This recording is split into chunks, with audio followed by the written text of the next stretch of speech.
on this holy high Sabbath day. Believe it or not, this is one of the holiest days. It's probably the most holiest day of the year for us, right? You gotta get outside yourself on this one. That's a beautiful thing right here, boy. It's gonna test your will and your faith, whatever. It's gonna see if you love the Lord more than you love yourself. You know what I'm saying? So I thank the Lord for just the opportunity to praise Him after that now, right? So for those who don't know Brother Al, this is my little brother Kevin.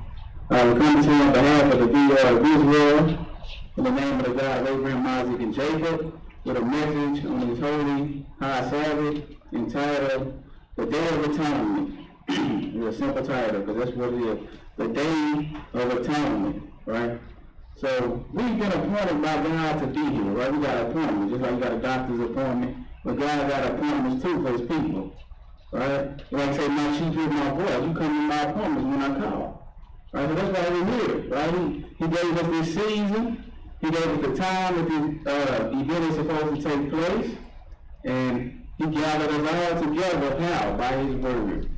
We all heard the same word. That's why we're here at the same time with the same thing on our mind, right? The Day of Atonement. So, what's a quick overview, right? The Day of Atonement is the day that deals with bloodshed. You know, sacrifices have to be made. Right? A great sacrifice has been made. Right? And sacrifice, you know, when I'm looking at it, somebody get cheated. You know what I'm saying? That means somebody's suffering, or somebody got to give up something that they really didn't do or commit, you know, long story short. But it's a day to deal with sacrificing, and it's a day for us to confess all our sins, right? Once a year. This is the day that He has for us to confess all our sins and iniquities, right? So the difference between the Day of Atonement and the Passover, the Day of Atonement, see, these are the sins that you committed while you under the covenant of God, right? While you're under covenant. So if you're not under the covenant, your sins are yet to be passed over, right? So that's why you need to pass over first, to come up under the covenant, come up under the blood, right? So now once you come under that blood, once you've been baptized in the name of Christ, so forth and so on, you committed sin. During your walk, whether it's knowingly or unknowingly, you committed sin. So this is that day that we take our sin to the Lord and ask for forgiveness. So we're supposed to come to Him with lowliness, with meekness, lowliness of heart on this day. That's what He requires, right? So that's why we're not even standing up there on the elevated platform. We done came down. We just symbolic of, you know, the lowliness. And that's what the fasting is showing too. The humility comes with it, right? So God is having us to get outside ourselves, right? Because He the one who buried our iniquities. He the one made the atonement for our sins. Because you couldn't do it for yourself. And if you do, you're going to die. Right? So we should be giving Him honor, right? So let's one more time. Like I said, the Passover, because He took care of both of these issues on the cross. He was working in so many capacities on the cross, is unreal. Right? So when He was on the cross, He was a sacrifice for our sins, right? So our sins can be passed over. Now, once again, we come up under the covenant. We've committed sin. We're trying to walk the right way. We're trying to keep His commandments and laws and the statutes of God. But you've made errors along the way too. So we come before Him this day, the Day of Atonement. And He set it up. Right? He made the provision. He set it up. Once a year you come before me and ask that your sins may be forgiven. But it's a process. Right? And we're going to read the process because He gave it all to us. But first, let's start out in Leviticus, the 23rd chapter, and see how He appointed this day. Right? Let me just you know, we covered the blood is what cleans us. All things are pretty much purged by the blood, right? In the Hebrew, they call it Yom Kippur, the Day of Atonement, right? When they translate it, you know, they say it's the Day of Covering or the Day of Ransom, right? Which, once again, we know God is the one who paid the ransom for your sin. The blood of Christ is the one that covers your iniquities, right? Just like The word in Hebrew for sacrifice is karbon, means to draw closer. So by the sacrifice that he gave for our sin, we were able to draw nearer unto God. Right, so we just throwing it out there because they add a little value, to the meaning, right? Like Yom Kippur, it also could be like when he say, I'll wait till I get there. I don't want to jump the gun too much. Y'all wait till I get there on that one. But anyway, day of covering or the day of ransom, karbon, sacrifice in Hebrew means to draw close or come near. So that's just add a little value, right? Let's start out at verse Leviticus 23. Let me get there. Leviticus 23, verse 26. Because he's going to announce the time to us first when he commands us to come before him. Leviticus 23, verse 26. Hearken to the scripture. And the Lord spake unto Moses, saying, also on the 10th day of the 7th month, there shall be a day of atonement. It shall be in holy convocation unto you. So who is this? Who announcing what? The Lord. Well, the Lord, right? Mm-hmm. What did he say? 10th day of the 7th month. 10th day of the 7th month, right? So God don't just give us these times for no reason, right? He got his reason for everything. So that's the time that he have us come before him for this day of atonement. Go ahead, 10th day of the 7th month. It shall be in holy convocation unto you. A holy gathering. Is that correct? Mm-hmm. Go ahead. And ye shall afflict your souls. You shall afflict your souls, right? Afflict your souls. Because, a lot of people, they struggle with what this means now. Because, truth be told, everybody is looking for a way around or a loophole, right? Afflict your souls. This is the first. It also could be said, make your soul poor, right? Like when Jesus came on the mount, he said, blessed are the poor in spirit, right? And like the Hebrew word for soul is nefesh, meaning appetite, dealing with your appetite, right? So not just your physical appetite, but your lustful appetite, like the things you desire of the world, right? So that's why we got fasting. We fasting to show God that you bigger than my appetite, right? My relationship with you is more important than my physical appetite and the things that I desire in this world.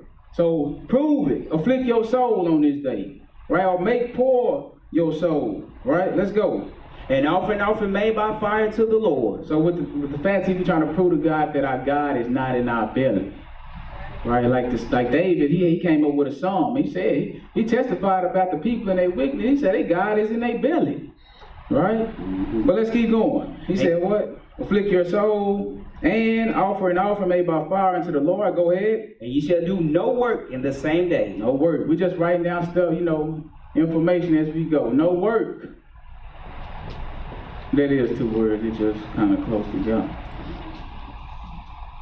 No work, right? Go ahead. This is no work total. Yes. Period. Like other scriptures on other days that tell you no servile work. But he's making a difference this time. He said no work. He just cut it all out. Go ahead. For it is the day of atonement. It is the day of atonement. To make an atonement for you before the Lord your God. You know what I'm saying? You need your sins and your transgression to be forgiven. And you can't pay the price yourself. So just because you fast and afflict your soul, that don't replace the fact that you need a blood sacrifice, right? Blood gotta be shed. Without the shedding of blood, there is no remission. So you can fast all you want perfectly, it don't matter, right? But if you don't accept that sacrifice, you're gonna die in your sin.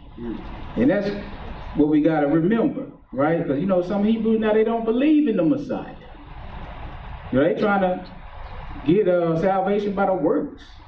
It just ain't gonna happen. Right? You're trying to get salvation by the work, but it's no temple. Everything in the first covenant is tied to the temple, right?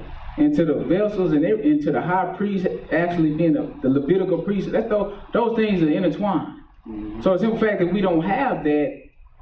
How are you going to be forgiven for your soul if you don't believe in the Messiah? You just out there. You living to die. But we need this atonement. So this is a day of atonement. Go ahead. 29. For whatsoever soul it be that shall not be afflicted in that same day. He cutting dry pretty much right here, right? No excuses for nobody. You come up under the covenant, whatsoever soul it be that's not afflicted on that self same day, what? He shall be cut off from among his people. Shall be cut off. Clear. Go ahead. And whatsoever soul it be that doeth any work in that same day. See, now you have to go back and let you know I was talking about all manner of work now. Right? Not just servile work. We talking about all manner of work, right? Whichever soul that be that do any work? Yes. That same day. That same soul will I destroy from among his people. That same soul. That's the person that's going to be destroyed, right? Go ahead. You shall do no manner of work. That's right. It shall be a statute forever throughout your generations. You know, people say you ain't got to keep it now. You done found the knowledge and recovered the fact that you Israel and you still living in a generation. Right now you saying you don't have to keep it when this word is given to you, Israel. Like, what kind of sense that make? This man said forever throughout your generations, not throughout the time you in the land. But go ahead. In all your dwellings. And everywhere you live, yes.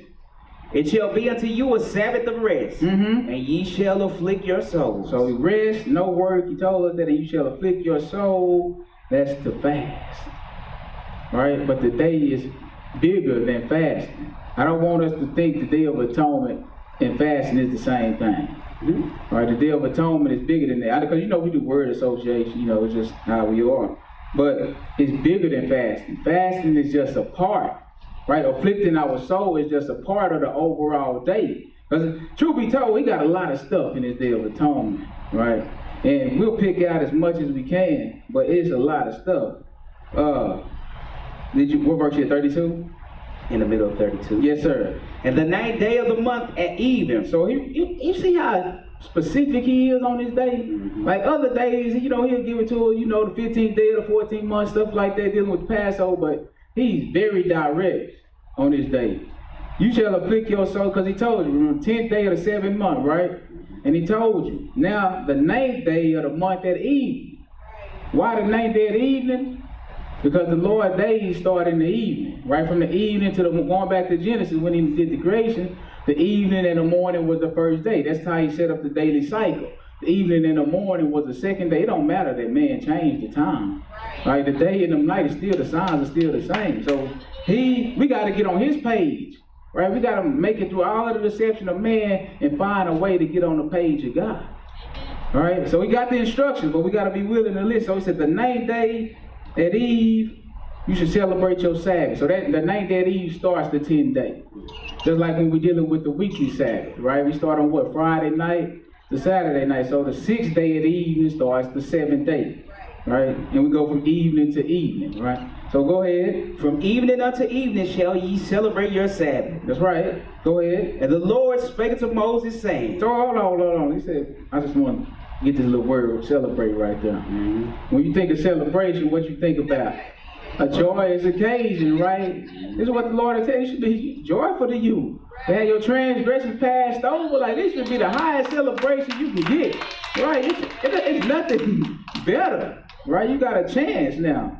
So he said this is a celebration. You should celebrate your Sabbath from evening to evening. Is that correct? That's correct. Okay, let's go. Did you finish that? Yes, sir. Okay, let's back up a bit. Exodus 30th chapter.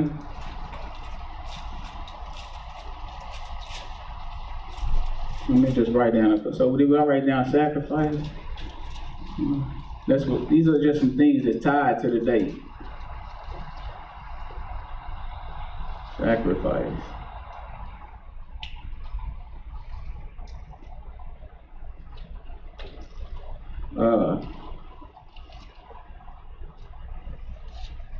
I'll just give verse 10, then we'll come back.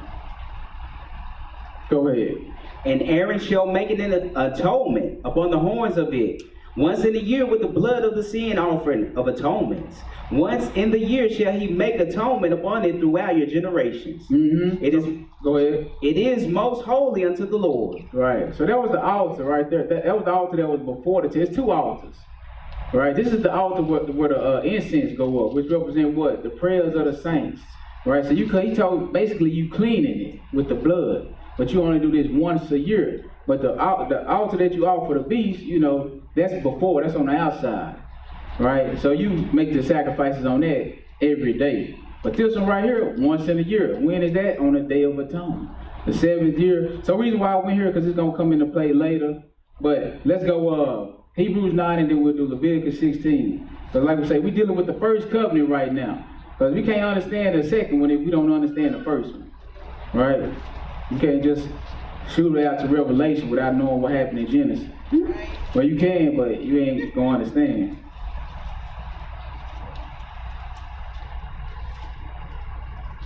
Hebrews 9. You can start at verse 1. Hold on, let me get that. Hebrews 9. Hebrews 9.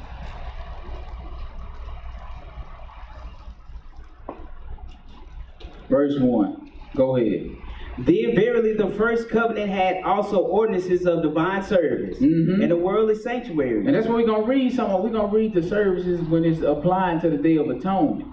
Right? So he said the first covenant had ordinances of divine service and it had a worldly sanctuary. Well, as you can see, there's no longer a worldly sanctuary. Right? Go ahead.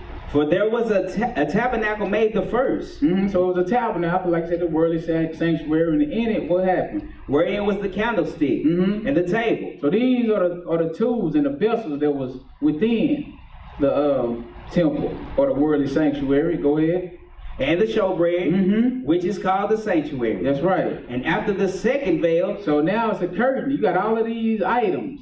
In the temple, you walk in, it's a temple. I mean, it's a room, and they got all of these items. They got the candlestick, the showbread, the table, right? And now we have a curtain. They call it a veil that divides. And now he's going to explain to us what's behind the veil, right? Go ahead, because the reason why we need to know is because it's order to these. It's a process, right? Everything God says, it's got to be done decently and in order. That's what he tells us. But we need to know the order. Go ahead. The tabernacle, which is called the holiest of all. This is what's behind the veil, right? This is that one time a year that Aaron can go behind, or the high priest can go behind his veil, and this is what he'll find, right? The tabernacle, which is called the holiest of all, or the most holy place. What's in it? Which had the golden censer and the ark of the covenant, overlaid round about with gold. Right, so this is what's in it. You got the Ark of the Covenant, and it's overlaid with gold. It got the golden censer. Go ahead. Wherein was the golden pot that had manna. Yes. And Aaron's rod that budded. And the tables of the covenant. And over it the cherubims of glory shadowing the mercy seat. You got the mercy seat, and you got the cherubims, right, overshadowing the mercy seat. But what's the Ark of the Covenant? What does it represent? The presence of God, right? So this is what's behind it. Go ahead. Of which we cannot now speak particularly. Now, when these things were thus ordained, the priest went always into the first tabernacle, accomplishing the service of God. So the first sanctuary where it had the showbread and the candlestick, the priest always could go there. Right? He had to accomplish God's service. He had to light the candlestick. He had to make sure the showbread was on the table. Right? So he do that, you know, continuously, right? But now he's going to tell us about the second place, that actually what's behind the veil, right? Go ahead. But into the second went the high priest alone, once every year. So you see that? Only the high priest can go behind the veil. Can he go anytime? Only one time a year, right? So the high priest, go ahead. Not without blood. Not without blood. There we go. What does blood symbolize? Death. Most of the time when you see blood, something done died. But he can't just shoot up in there on his own. Let him leave that blood. Let him go up in there without the blood. Or let him go up in there, it ain't the 10th day of the 7th month. And he gonna die. Right? So what I'm saying is, God is showing us even through this, you can't just deal with me any kind of way. I'm not common like that. Right? I'm a great God, a great king. You gotta come accordingly. Or you get your head chopped off, to say the least. Go ahead. Which he offered for himself. So now the high priest, when he the purpose of the blood, he got to offer an offering for himself and for who else? And for the errors of the people. And for the errors of the people, right? Or the sins of the people, right? So let's go and look at it. Back up to Leviticus, the 16th chapter.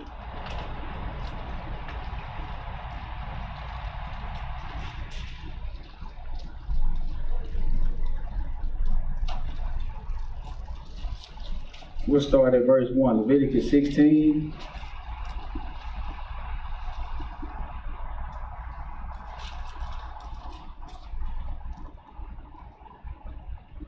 Leviticus 16, verse 1. Go ahead. And the Lord spake unto Moses after the death of the 2 sons of Aaron. See, you know why they died? They offered strange incense on the altar that we was reading about, right? That's the one they offered the strange incense on. The strange fire on. Go ahead. So not the one that they sacrificing the beast and the blood and the goats. No, not that one. The one that have the incense represent the prayers. So they offer strange fire on that, so the Lord killed them. Now he coming to Aaron after he done killed his sons. He finna give them some instructions. Right? He said, read that part again when they go ahead, verse 1 again. And the Lord spake unto Moses after the death of his 2 sons of Aaron. Yes. When they offered before the Lord and died. They offered that strange fire and he killed them. Go ahead. And the Lord said unto Moses, what did he say? Speaking to Aaron thy brother, that he come not at all times into the holy place within the veil. Right. Before the mercy seat. Right. Don't come in here, the holiest place all the time. Before the mercy seat. So Aaron is the high priest. So he got access, but when? Only once a year. Go ahead. Which is upon the ark. Yes. That he die not. For I will appear in the cloud upon the mercy seat. See now, he there, right? My presence. I'm gonna appear in the cloud on the mercy seat. So it's like that thing when he told them, you can't see my face and live type thing, right? You can't just come in my presence unless I allow. When you're dealing with a king, you can't even come in the presence of the kings if they don't allow you. That's what he was showing us. Even foreigners, they had the same type of setup. Right? They had a golden staff and the golden scepter. You want to come before the king, he got to give you a sign on how he move his scepter. So it's like the same type deal. That's what God is trying to show us. But go ahead. Thus shall Aaron come into the holy place with a young bullock for a sin offering. So sin offering, right? The blood, that's what he's telling us about Hebrews with the blood. So sin offering, why? Because you committed sin. Go ahead. And a ram for a burnt offering. So now you got a bull and a ram. One for a sin offering and one for a burnt offering. Go ahead. He shall put on the holy linen coat. Look, if he skipped one step, this is minute to us, right? Because we don't know, it's boring, number one, and it don't pertain to us, number two, so it's minute. But let you be the high priest. And you just put yourself in his shoes one time. Come in here without that holy linen coat on. Go ahead. And he shall have the linen breeches. Yeah, the linen breeches. And these clothes, what he only can wear this one time a year. These clothes, these breeches, and this linen coat. Go ahead. Upon his flesh. And shall be girded with the linen girdle, and with the linen mitre. What else? Shall he be attired. These are holy garments. Yes. Therefore shall he wash his flesh in water, and so put them on. What if he don't wash his flesh? Gonna die, right? You gotta be, when you come in for the Lord, you gotta be clean. Come on. And he shall take of the congregation of the children of Israel 2 kids of the goats for a sin offering. So now because remember he got to offer one for himself, and now he got to offer one for the children of the congregation, 2 kids of the goats, one for a sin offering, and 1 ram for a burnt offering. And what else? And Aaron shall offer his bullock of the sin offering, which is for himself, and make an atonement for himself and for his house. So he had to do that first. Himself and his house. He got to make an atonement for himself and his house. Go ahead. And he shall take the 2 goats and present them before the Lord at the door of the tabernacle of the congregation. And Aaron shall cast lots upon the 2 goats. So he got 2 goats, right? And he got to take them before the Lord. So basically to the tabernacle, the door of the tabernacle of the congregation. Because the Lord is going to choose, right? That's what he's showing us. Go ahead. 1 lot for the Lord. Because each goat got a purpose. Right, one lot for the Lord, and the other lot for the scapegoat. And Aaron shall bring the goat upon which the Lord's lot fell, and offer him for a sin offering. So it's like the Lord is choosing, right? He intervening. So both of these goats represent the Lord, but he said one for a scapegoat and one for what? Sin offering. Sin offering. What is a scapegoat? What's a scapegoat? Somebody put your blame on. That's right. Let's just read this little definition. You can read it. Don't act like you know. You know what I'm saying? So it's a scapegoat. There's a couple of different ones. So I wrote them. Let's see what it say. How it applies. Scapegoat. Oh, now he. Go ahead. A person who is blamed for the wrongdoings, mistake, or faults of others. That's the truth, right? A person that's blamed for the mistakes or the errors of others. Go ahead. 2. A goat upon whose head are symbolically placed the sins of the people, after which he is sent into the wilderness. That's what happened in this little process. We're going to get to it. What else? 3. One that bears the blame of others. One that bears the blame of others. That's the most simplest form. Go ahead. Treated with hostility. Yeah, sometimes, they treat this thing with hostility. But we're going to see all that. Right? In the scriptures, it's going to unveil. Yeah. Okay, so let's keep going. So we got the 2 goats. One of them is going to be a scapegoat. Go ahead. 9. And Aaron shall bring the goat upon which the Lord's lot fell, and offer him for a sin offering. That's the one the Lord chose, right, to be the sin offering. Go ahead. But the goat on which the lot fell to be the scapegoat shall be presented alive before the Lord, to make it an atonement with him, and to let him go for a scapegoat into the wilderness. All right, because they're going to place all of the sins on this, symbolically place all the sins on the goat, and they're going to let them skate out into the wilderness. All right, so it's symbolism. Well, go ahead. And Aaron shall bring the bullock of the sin offering, which is for himself. See, and this is what we read. Remember, he said this tabernacle had divine services. The first covenant had an earthly tabernacle and divine seed. They had to do all of this. Right? And he said, what? Aaron shall bring the bullock for the sin offering, which is for himself, and shall make an atonement for himself, yes, and for his house, and shall kill the bullock of the sin offering, which is for himself. Right. And he shall take a So he got to do that. He got to make an atonement for himself and for his house before he can even make the atonement for the people. All right. Go ahead. And he shall take a censer full of burning coals of fire from off the altar before the Lord, and his hands full of sweet incense beaten small, and bring it within the veil. And he shall put the incense upon the fire before the Lord, yes, that the cloud of the incense may cover the mercy seat that is upon the testimony, that he die not.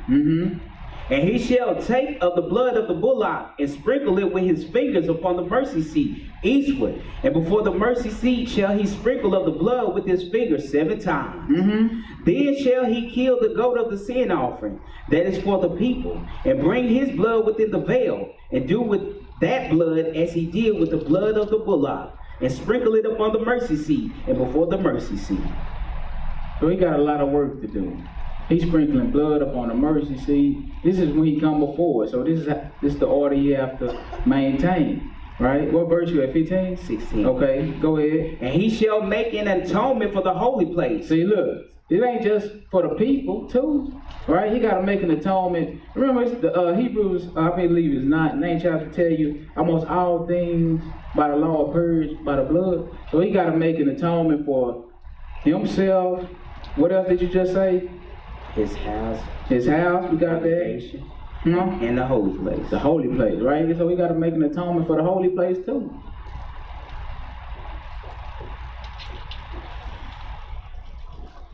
The high priest got to perform these duties, right? Not just anybody, the high priest. Go ahead. Because of the uncleanness of the children of Israel. And that's why, because of uncleanness, go ahead, of Israel. And because of their transgressions and all their sins. And so shall he do for the tabernacle of the congregation, that remaineth among them in the midst of their uncleanness. And for the tabernacle of the congregation. All right, go ahead. And there shall be no man in the tabernacle of the congregation when he goeth into making an atonement in the holy place. Right, he's the only one that can be in there. All right, go ahead. Until he come out and have made an atonement for himself. Right, until afterwards, once he come out and make an atonement for himself. And for his household. And for his household. And for all the congregation of Israel. Yes. And he shall go out unto the ark that is before the Lord. The altar, yes. And make an atonement for it. And shall take of the blood of the bullock and of the blood of the goat, and put it upon the horns of the altar round about. He even got to make an atonement for the altar. All right, so it's more. Go ahead, let's see. And he shall sprinkle of the blood upon it with his finger 7 times, and cleanse it, and hallow it from the uncleanness of the children of Israel. Yes. And when he had made an end of reconciling the holy place, and the tabernacle of the congregation, and the altar, he shall bring the live goat. Okay. Remember, that's going to be the one for the scapegoat. So after he done made a sacrifice or an atonement for the holy place, himself, right? Himself, the children of Israel, the tabernacle of the congregation,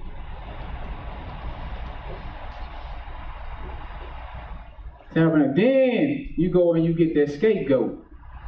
Right? That's what he's finna say now. This relates to Christ too. Right? So we got a high priest, we got sacrifice, you got to make it for the children of Israel. Atonement has to be made for all these things.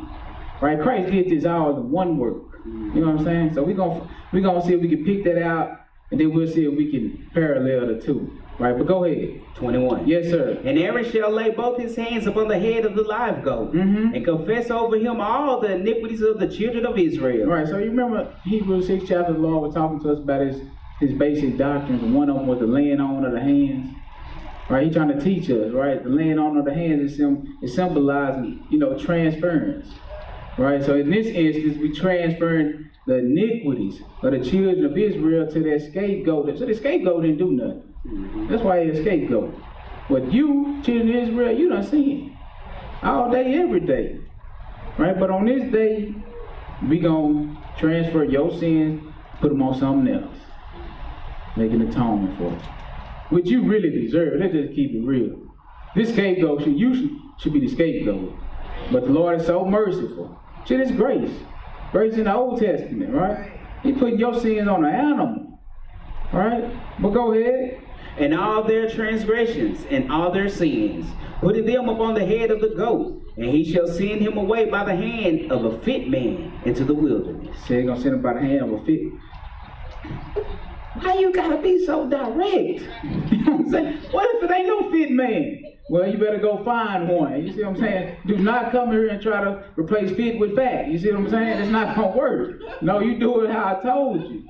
Right? Because when we go in the gospel, it's just a message for us. When we go and we pick up this scapegoat in the gospel, you will be like, yeah, I see what he was saying. But go ahead. 22. Yes. And the goat shall bear upon him all their iniquities unto a land not inhabited. Right. And he shall let go the goat in the wilderness. So that's just like the goat, just taking your sins off to the sea of forgetfulness, for lack of a better term. I was going to say the grave. That's the land not inhabited too. The grave. It's two places. But anyway, keep going. 23. Yeah. And Aaron shall come into the tabernacle of the congregation, and shall put off the linen garments. So you got to put that stuff off. You can't keep that on, homeboy. Go ahead. Which he put on when he went into the holy place. See, this is minute to us. But once again, the high priest. This is for the high priest to do. So we understand it. So when the real high priest comes, yes, in the flesh, he know everything he got to do, right? But go ahead. And shall leave them there. And he shall wash his flesh with water in the holy place. So he got to wash going in and he got to wash coming out. All right, go ahead. And put on his garments and come forth and offer his burnt offering and the burnt offering of the people, and make an atonement for himself and for the people. You got to make an atonement for himself and for the people. Yes, sir. And the fat of the sin offering shall be burned upon the altar. And he that let go the goat for the scapegoat shall wash his clothes and bathe his flesh in water, and afterward come into the camp. And afterward come into the camp. So he's on the outside. Let's drop down a bit now. I read a lot. Verse 29. And this shall be a statute forever unto you, that in the 7th month on the 10th day of the month ye shall afflict your souls, and do no work at all, whether it be one of your own country or a stranger that sojourneth among you. Right, stranger, you don't get no special privileges. You want to join on the Israel, same thing goes for you. Right? It's just, he said, now once again, we're back to the 7th month, on the 10th day, afflict your souls. Go ahead. 30. For on that day shall the priest make an atonement for you. See, can you make it for yourself? The priest. Right, go ahead. To cleanse you. To do what? To cleanse you. So you remember when you got dipped in the water? You was cleansed from all your past sins? It's the same type thing. You committed sin under the covenant. So this is the day you come before the Lord on a serious occasion, afflict your soul, and the priest will make that atonement for you to cleanse you of your sins. Go ahead. That ye may be clean. Because every baptism, you're looking at somebody like, man, I need to go do it over. Right? This is that time for you. Right? This is that time. Go ahead. That ye may be clean from all your sins before the Lord. See? That you may be clean. Now then, when we get to the 17th chapter, start telling you, well, if a man don't bring his offering to the door of the tabernacle because it represents before the Lord's presence, then you're going to retain your sin. Right? So that's how specific God is. We just need to follow suit. That's our best thing we can do. But go ahead. It shall be a Sabbath of rest unto you, and ye shall afflict your souls by a statute forever. And the priest, whom he shall anoint, and whom he shall consecrate to minister in the priest's office in his father's stead, shall make the atonement, and shall put on the linen clothes, even the holy garments. That's right. Go ahead. And he shall make an atonement for the holy sanctuary. He shall make an atonement for the holy sanctuary. And he shall make an atonement for the tabernacle of the congregation. And for the tabernacle of the congregation. And for the altar. And for the altar. Yes. And he shall make an atonement for the priests. And an atonement for the priests. And for all the people of the congregation. And the people. Basically, we got to cover pretty much everything. You know what I'm saying? Go ahead. And this shall be an everlasting statute unto you. And what's doing this? The blood. Right? It's the blood. Go ahead. To make an atonement for the children of Israel, for all their sins once a year. And he did as the Lord commanded Moses. So once a year. We do this once a year. Right? So let's tackle this fasting thing real quick. Because this is a big portion of it. Because he said on this day, afflict your soul. Let's go to Psalm 35 real quick. Because the reason why we're going to do it, because the Lord, he always getting on us. Because we've been dealing with coming to the Lord properly. He always get on us about coming before him or in his presence incorrectly. Or the things that I tell you to do or I give you, you make it a burden. Right? And that's what he don't want. And then he testified this to our face. Because like I say, we always trying to find a loophole. Psalms 35. Now, and then he say, we always coming to him like we holy and like we doing the right thing. All the while, you really offering me something that I do not accept. Right? So, we don't want our work to be in vain. Even though we know we can't be saved by works. But anyway, you know what I'm saying. Okay, don't think I'm trying to say that. Verse 13. Verse 13. Because some people really don't think fasting means afflict your soul. Right? They like loophole. We got loopholes everywhere. But, matter of fact, we'll read it in the Bible dictionary too. But go ahead, verse 13. But as for me, when they were sick, my clothing was sackcloth. I humble my soul with fasting. I humble my what? Soul with fasting. With fasting, right? Yes. What else? And my prayer returned into mine own bosom. That's right. So he humbled his soul with fasting, right? That's straight from the Lord. We got another one, but I got like 2 minutes scripture. Let's go to Isaiah 58. Isaiah 58. It just show you we be too high-minded when we come to God. If you think, Isaiah 58, we'll start at verse 1. Isaiah 58. Now the chapter, it ain't talking about the Day of Atonement per se, but it's showing you how we come to God and what he expects, right?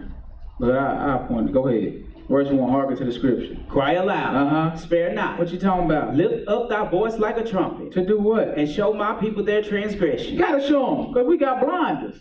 Everybody's self-righteous. You know, I ain't did nothing. We just a lie.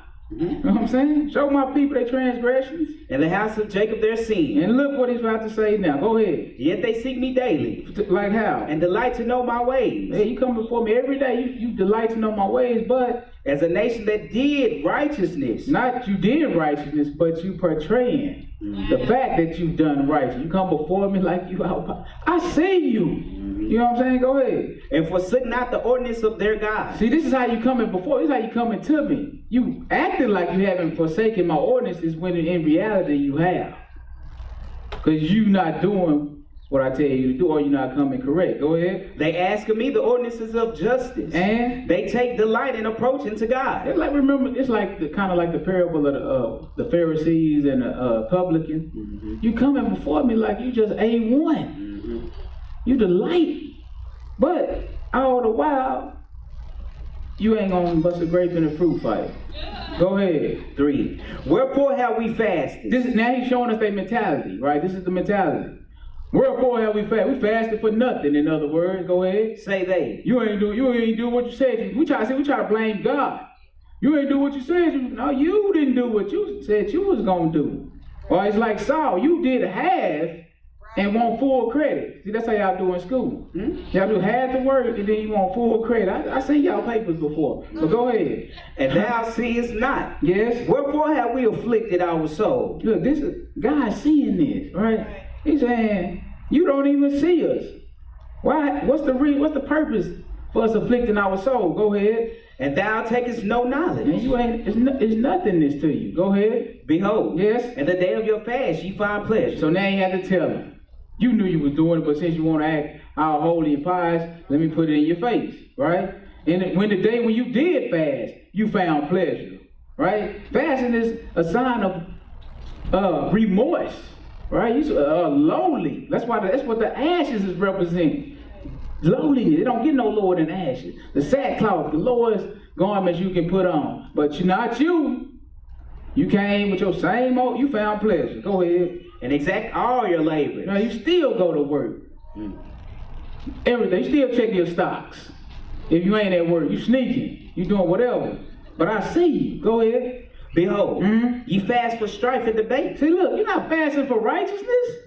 You fasting for strife and debate among your brethren and sisters, so they can see how you so righteous. Or if they did find a fault, you didn't do it right. Right? So it's not righteous. Right? It's not true. It's not, what do you say, come before me with a pure heart. It's not pure. Go ahead. And to smite with the fist of wickedness. That's right. Oppression. That's what the fist of wickedness is. Right? Oppression. You ain't coming correctly. You got your own agenda on my fast. Go ahead. Ye shall not fast as ye do this day. That's right. If they was doing it correctly, you wouldn't have to rebuke. This ain't the fast that I chose. Y'all want you to fast like this. In other words, go ahead. To make your voice to be heard on high. That's right. You want everybody to see. You know, announcing the trumpet. You showing the people. You making it known that you fast. See, this ain't between me and you. You making this between you and everybody else. Right? You just using me, right, to say that to show the people you hold it, but you're not. I see you. Go ahead. 5. Is it such a fast that I have chosen? A day for a man to afflict his soul? Yes, it is. Go ahead. Is it to bow down his head as a bulrush? Right. And this is, like I said, this is where we think it's just talking about the Day of Atonement. This is talking about every fast, right? You do this the same way, right? You don't just, it's a proper way to fast, in other words. Like, go ask the people in Nineveh. If you want results, you got to do it accordingly. Ask the people in Nineveh. Ask the Jews when they was in the Babylonian captivity in the days of Esther. Right, so it's a proper way to get the results, but you're not getting no results because you're not doing it properly. Because remember, they said we fasted for nothing. You don't even see it. Well, how can I? I saw the ones in their days when they did it properly. Right? I sent relief. I delivered. That's what I do. Right? But go ahead. I'm not sure. And to spread sackcloth and ashes under him. That's right. So see the spread sackcloth and ashes up under him. Go ahead. Wilt thou call this a fast? And? An acceptable day to the Lord? Yes. Is not this the fast that I have chosen? This is how you should be doing it. But you finding pleasure. You working, you fasting for strife and debate. You right, you got a whole nother agenda. Yes, sir. To loose the bands of wickedness. Mm-hmm. And that's why, when they fasted correctly, they got results. Right? This is the fast I chose, to loose the band, so it does work. Right? Go ahead. To undo the heavy burdens. To undo heavy burdens. Oppression. What? Go ahead. And to let the oppressed go free. And that ye break every yoke. Look, this is why the Lord came through sometimes. He's talking about casting out demons. He said this kind come out not but by what? Fasting and prayer. Fasting and prayer. That's a yoke. That's a heavy burden, right? Them demons, them strongholds are heavy burdens in your life. Right? It's hard for you to overcome them things. Well, come to me, right, baby? I'll deliver you out the situation, right? Every kind don't come out the same way. This one is stronger than you. You can't just get rid of it on your own, by your own accord. So you need help. Just gonna come correct. Go ahead. 7. Is it not to deal thy bread to the hungry? See, this is how we know it's not talking about just the Day of Atonement. You can't do this on the Day of Atonement. Because you can't cause nobody else to eat when you fast, and they supposed to be fasting too. Even though they don't know. So you can't make them sin. Right, but go ahead. And that thou bring the poor that are cast out to thy house. When thou seest the naked, that thou cover him, and that thou hide not thyself from thine own flesh. This is acceptable. Come on. Then shall thy light bring forth as the morning. Then you do these things. This is the way you do it properly. If you do this, I'll be with you. Then shall your light break forth. Go ahead. And thy health shall spring forth speedily. Then now your deliverance can take place speedily. Go ahead. And thy righteousness shall go before thee. Because you're not doing it in a matter of wickedness. So your righteousness is to go before thee, yes. The glory of the Lord shall be thy reward. That's right. The glory of the Lord shall be your reward. You get what you asked for. Come on. Then shalt thou call, and the Lord shall answer. Now, you done got rid of them sins. The sin is what separates you. Now you can call. Now I can hear you. What you say? Then shalt thou call, and the Lord shall answer. And what are you going to say like? Thou shalt cry, and he shall say, Here I am. Yes, sir. If thou take away from the midst of thee the yoke, the putting forth of the finger, and speaking vanity. The putting forth of the finger, the blaming others. Right? The speaking the vanity. You got to take this stuff away. Right? You got to get rid of that. Then I can help you. Right? Go ahead. And if thou draw out thy soul to the hungry, and satisfy the afflicted soul, then shall thy light rise in obscurity, and thy darkness be as the noonday. Yes. And the Lord shall guide thee continually, and satisfy thy soul in drought. See, we need that. Because he told us it was going to be a famine. Famine is equated to a drought. It's a famine for the word of God. So we need the Lord to guide thee continually, to satisfy our soul in a drought, right? To make thy bones fat. What else? And make fat thy bones, and thou shalt be like a watered garden. Right, remember the other place say you're going to be like a tree planted by the rivers of water, right? Come on. And like a spring of water whose waters fail not. Fail not? That's amazing. That's how you can put your trust in me. It works. You just got to make sure you're doing what your part. But the point is, they was getting rebuked because nobody was doing it correctly. Being a hypocrite. That's all it is. And Jesus backdoored this. Let's go look. Matthew the 6th chapter. Matthew the 6th chapter. Because he had to tell them about on this more than one occasion. He told it to them in Zechariah too. He had to rebuke them. They was fasting in more than one month. They did a fast of the 4th, the 5th, and the 10th month in Zechariah.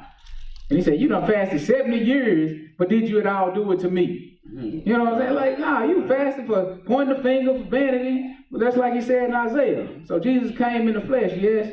And this is what he's going to tell them in regards to fasting. But first, let's get what he say about prayer, because they go along together. Verse 1. Go ahead. Take heed, yes, sir, that ye do not your alms before men, to be seen of them. All right. Otherwise, ye have no reward of your Father which is in heaven. See, he backdoored that Isaiah 58, because that's what they was doing. You're doing it to be seen of men. All right. He said, otherwise you got your reward. Go ahead. Therefore, when thou doest thine alms, do not sound a trumpet before thee, as the hypocrites do in the synagogues and in the streets. Everybody know you done did a good deed. Are you ordained to do good works? This would be normal to you, right? You don't need a sound in the trumpets. What's your problem? Say you don't do it right, but go ahead. That they may have glory of men. Verily I say unto you. So remember the apostle said, don't be after or don't seek vain glory. And that's what's happening. Right, go ahead. Verily I say unto you, they have their reward. And I want none of that action, right? That's their reward. Well, let's drop down a bit, because we might come back. Verse 14. Verse 14. Verse 16, excuse me. I got them both highlighted, but I want 16. Go ahead. Moreover, when ye fast, be not as the hypocrites. See, they ain't finna tell us. I want you to do it properly. Don't be as how do hypocrites fast? Hold on for a minute. Hypocrites fast? Right? Well, I didn't know you. So don't be like the hypocrites. Go ahead. Of a sad countenance. What's that? Do you see me? Oh my goodness. Oh Lord. I'm so tired. Y'all see me, that's my glory. But I was just giving an example, Lord. I don't want to mess it up. Go ahead. For they disfigured their faces. Yes. That they may appear unto men to fast. You can't tell me you don't see it. Go ahead. Verily I say unto you. He said, truly I say unto you. They have their reward. That's their reward. What they was going to get from me, they ruined it. Right. They got their reward from me. What happened? But thou, when thou fast, when you fast, go ahead. Anoint thy head and wash thy face. That's right. And then what? That thou appear not unto men to fast. Yes. But unto thy Father which is in secret. Yeah, because that's the one we're trying to please, right? Go ahead. And thy Father which seeth in secret shall reward thee openly. That's right. Right. That's the key. That's good. All right. Let's read about fasting right quick in a little dictionary. And then we'll read about ashes. You can get either one first, it don't make no difference. Is this where you were? Yeah, just read. This is on ashes and sack, dealing with ashes and sackcloth. Right. Just the highlighted portion. Yeah, go ahead. Ashes. The expression dust and ashes is a play on words. Yeah. And signifies man's origin as to his body from the dust of the ground, pretty much. From the ordinary chemical elements. Yeah, man made from the dust, right? So that's what it's symbolizing. Dust to dust, ashes to ashes. Go ahead. It contrasts the lowliness of man with the dignity of God. Ashes were sprinkled over a person, or a person sat among ashes as a sign of mourning. Sign of mourning, yes. And so the word is often united with sackcloth to express mourning. Express mourning and humility as well. Is that it? Yeah, that's it. Okay, that's good. Let's go over the fasting. We got a couple of scriptures on sackcloth and ashes if we get time. I know I'm talking about. Oh, yeah. I'll put them out. Go ahead. This is dealing with fasting. Just so we don't think that's all the Day of Atonement is. Fasting. Meaning abstinence from food and drink for a long or shorter period is frequently mentioned in the scriptures. Sometimes instead of the single word fast, the descriptive phrase to afflict the soul is used. They understand. And you got people running around saying, afflict your soul don't necessarily mean fasting. They just try to make an excuse. You need to cut it out.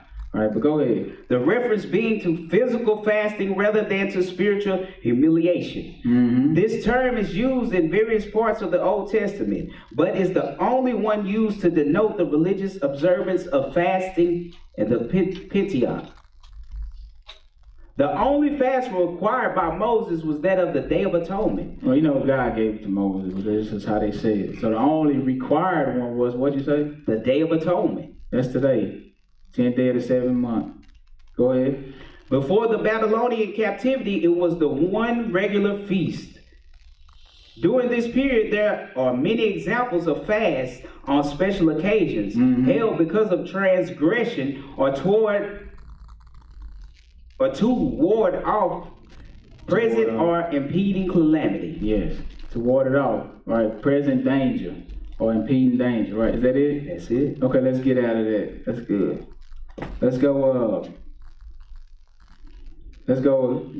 get Hebrews, the 4th chapter. Because we're going to deal with the high priest.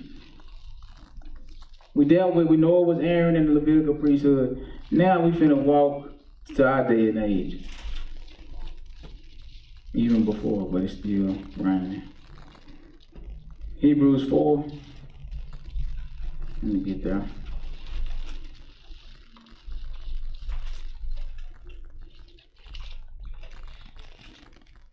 Hebrews 4.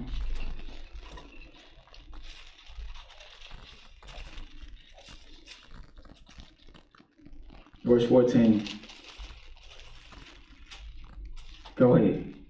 Seeing then that we have a great high priest. So we still got a high priest, right? So we still got someone to make the atonement, right? Who is it? That is passed into the heavens. So our high priest, he in the heavens now, right? He not on earth. But that don't mean he don't exist just because we don't see him.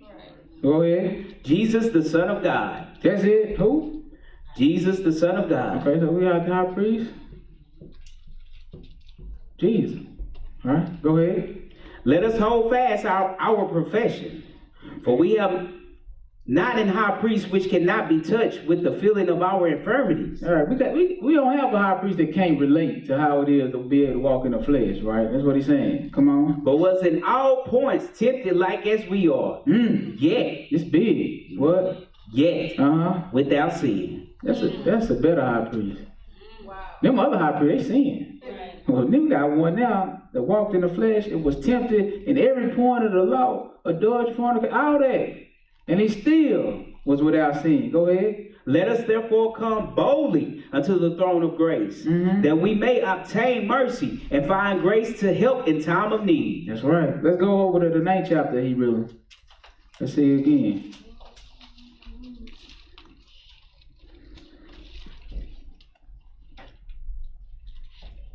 We left off at verse 7, I believe.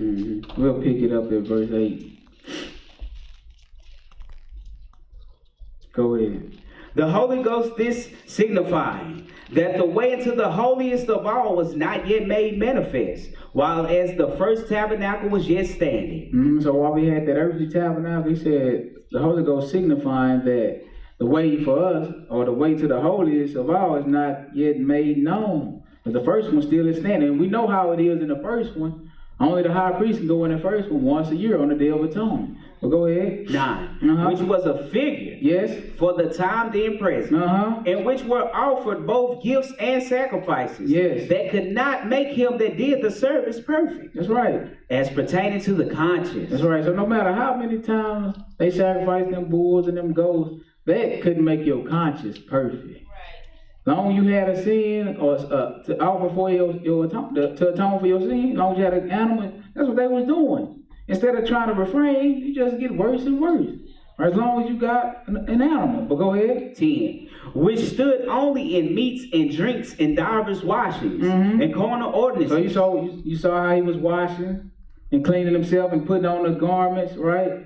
And the meats and the drink, those are the offerings. But they had to do that until when? Imposed on them until the time of Reformation. So the time of Reformation means it's going to be a time when this process is going to be made better. To be made better, right? Go ahead. But Christ being come and high priest of good things to come. See, Christ is the high priest. And this is going to be a better way, right? Go ahead. By a greater and more perfect tabernacle, not made with hands. Yes. That is to say, not of this building. That's right. So the tabernacle, he said, Christ is a high priest of good things to come, of a greater, more perfect tabernacle. Because the one that they was doing the service is not even reared up anymore. Right? It's not standing. We don't have a tabernacle, a physical one. Right? Go ahead. Neither by the blood of goats and calves, but by his own blood he entered in once into the holy place. Just like the high priest went in once a year, Christ entered into the holy place one time to do what? Having obtained eternal redemption for us. And he obtained eternal redemption for us. That's why we don't have to go and sacrifice these animals for sin no more. All right? Christ did it one time. Just like the high priest went in there once a year, he did it one time. Go ahead. For if the blood of bulls and of goats and the ashes of an heifer sprinkling the unclean sanctify to the purifying of the flesh, how much more shall the blood of Christ, who through the eternal Spirit offered himself without spot to God, purge your conscience from dead works to serve the living God? That's what it's about, your mind. Remember, the law is written in your mind and on your heart. How much more should his blood that he offered one time without spot and without blemish purge your conscience from dead works? Right? The problem with the people under the first covenant was they never got the law in their mind. It never made a change to their conscience. As long as we doing this thing by the letter, I'm good. As long as I got 15 goats, I can sin 14 times. So my conscience is not being purified. That's why I keep sinning. Sin on top of sin. But Christ, he said, his blood is supposed to, he offered it one time to purge your conscience from them dead works. You don't have no physical bull and goat. And he ain't offering his body so you can just commit sin on top of sin on top of sin. You got to get this thing in your mind so it can make a change in your behavior. So you can get the spirit. Right? Go ahead. And for this cause, he is the mediator of the New Testament. So he the mediator of the New Testament. Right? And man, it's already, he establishing it. Go ahead. That by means of death, for the redemption of the transgressions that were under the first testament, they which are called might receive the promise of eternal inheritance. That's right. Drop down to verse 26, because I don't want all this. 25. Go ahead. Nor yet that he should offer himself often, as the high priest entered into the holy place every year with blood of others. For then must he often have suffered since the foundation of the world. That's right. So if we're gonna do it the same way, that means Christ would have to suffer over and over and over instead of that one time. Go ahead. But now, once in the end of the world, had he appeared to put away sin by the sacrifice of himself. That's right. As it is appointed unto men once to die, but after this, the judgment. And so Christ was once offered to bear the sins of many, and unto them that look for him shall he appear the second time without sin unto salvation. Okay, so let's see, back up to the 7th chapter. We need to find out, how did it get from the Levitical priesthood to Christ becoming the high priest? Right? Let's see verse 11. Because Christ did the sacrifice one time, and it's obtained eternal redemption for us. But verse 11, go ahead. If therefore perfection were by the Levitical priesthood, for under it the people received the law. Yes. What further need was there that another priest should rise after the order of Melchizedek? So basically he said it was a need for another one. Because perfection didn't come by the way of the Levitical priesthood. If it was, it wouldn't be no need for one to rise after the order of Melchizedek. Go ahead. And not be called after the order of Aaron. See, if the one that the Aaron one or the Levitical priesthood was still good, we still would have been under that to this day, because there would have been no need to change it. But nobody could be made perfect by the blood of bulls and goats. So that's what he's saying. So it had to be a change. Go ahead. For the priesthood being changed. So the priesthood being changed, what? There is made of necessity a change also of the law. The law had to be changed too. Go ahead. For he of whom these things are spoken pertaining to another tribe. We're talking about Christ, right? Christ didn't come from the tribe of Levi. He gonna iron it out. Go ahead. Of which no man gave attendance at the altar. See, no man was paying attention when we changed this thing. Just to this day. Right, go ahead. For it is evident that our Lord sprang out of Judah. Yes, the evidence is there, right?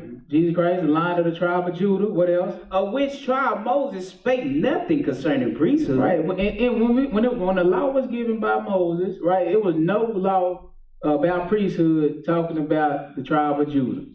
The priesthood in the law was talking about the Levites. Go ahead. And it is yet far more evident, for that after the similitude of Melchizedek, there ariseth another priest, who is made not after the law of a carnal commandment, yes, but after the power of an endless life. That's good for us. That means priesthood don't stop. Yeah, go ahead. For he testified, thou art a priest forever, after the order of Melchizedek. Yes. For there is verily a disannulling of the commandment going before for the weakness and unprofitableness thereof. Right. Now this ain't saying the commandment is null and void. Right. The bulls and the sacrifices of animals, blood, that's null and void. Because that couldn't help you. You said that thing was weak and unprofitable thereof. He said, what else? For the law made nothing perfect. See? But what did? But the bringing in of a better hope did. Christ is that better hope. Right. Go ahead. By the which we draw nigh unto God. So through Christ, that's how we draw nigh unto God. Christ is the mediator between man and God. You can't just shoot off and go to God. You can't just shoot off and go to the Father. It's a mediator. It's a high priest. He got to give you access. Right? Come on. And as much as not without an oath, he was made priest. And he wasn't made priest by the law. He was made priest by a promise.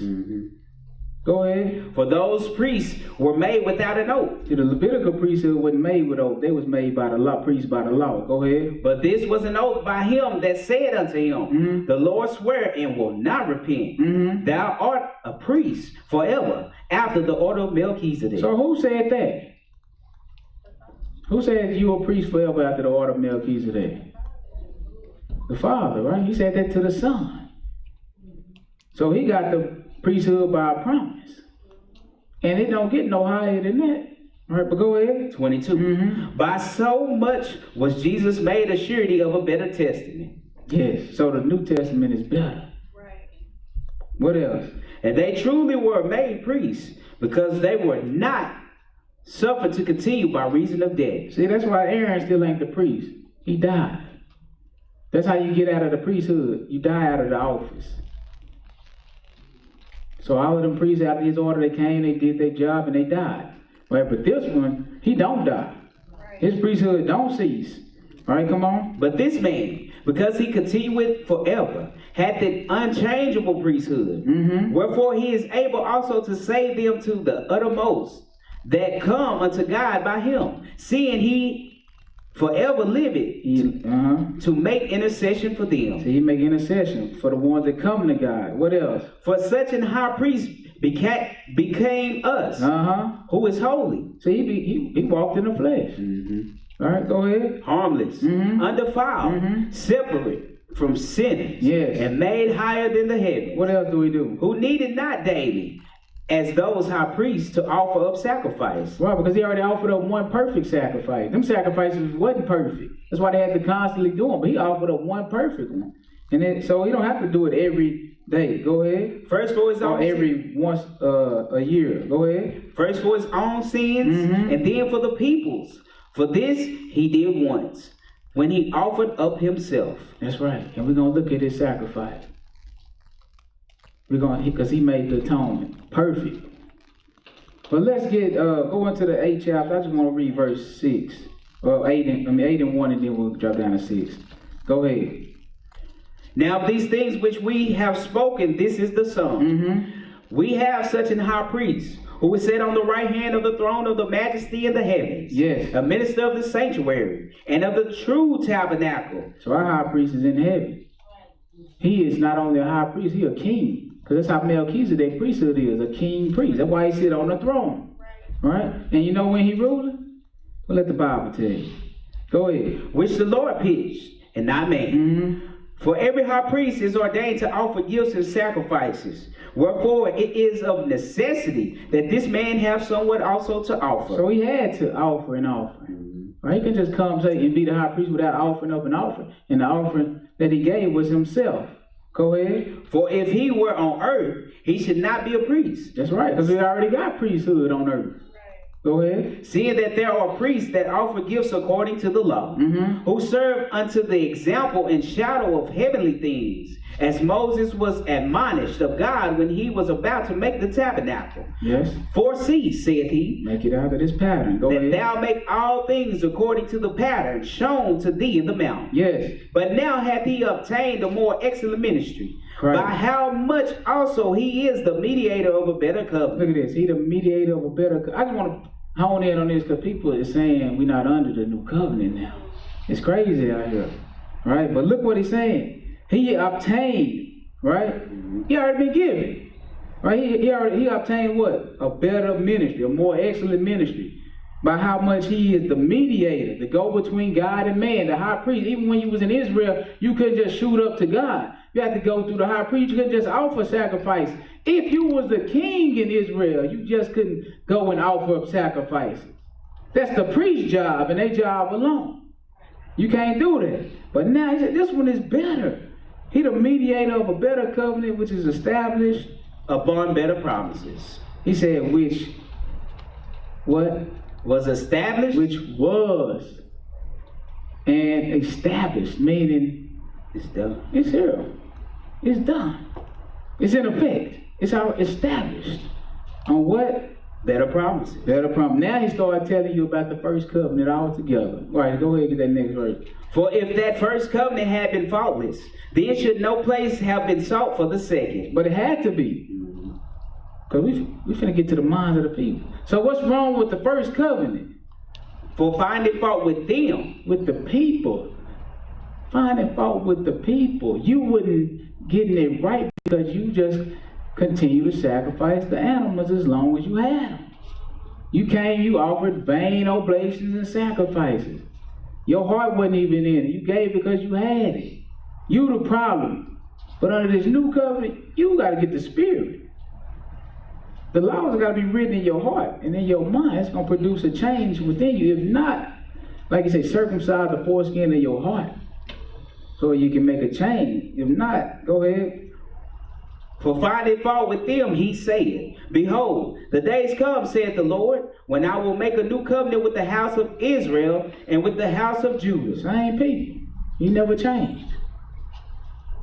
He going to make a new covenant with who? The house of Israel and with the house of Judah.